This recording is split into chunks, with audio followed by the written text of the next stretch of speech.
In the Eucharist, we have the real sacramental presence of the sacrifice of Calvary. In Calvary, the Gospels reveal the Son thought to be just a man dying for God.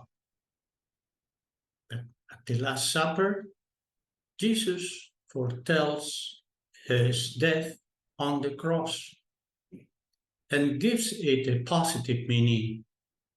This is my body, which is given for you. This cup, which is poured out for you, is the new covenant in my blood. The Gospel of St. Luke.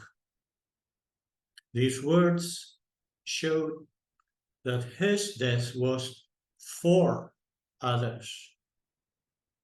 In the Last Supper, the event of Calvary was made present in advance and was transformed into a gift of love within a covenant, that is, an alliance. Jesus wanted to establish a covenant.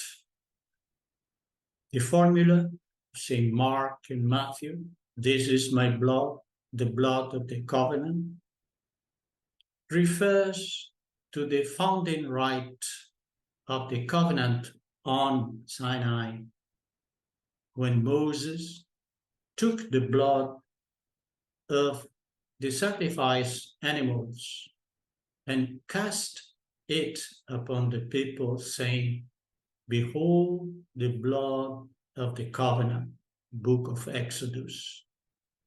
In this way, the sacrificial meaning of Jesus' death is expressed.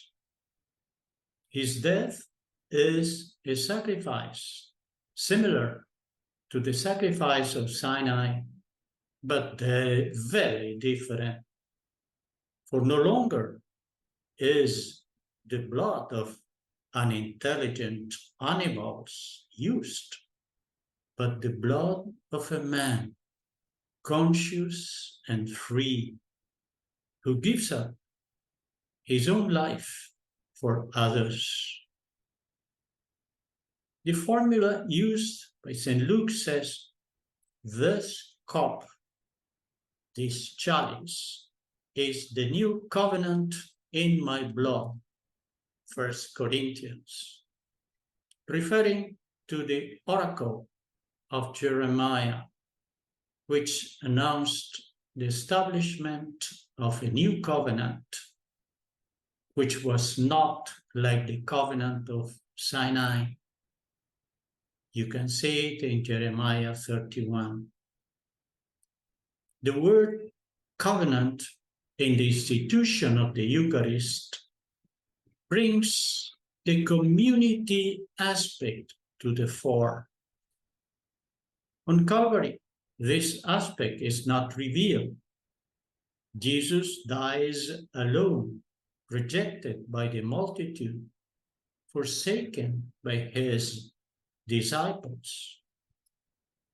At the Last Supper, on the other hand, he is with them in the context of a meal eaten together.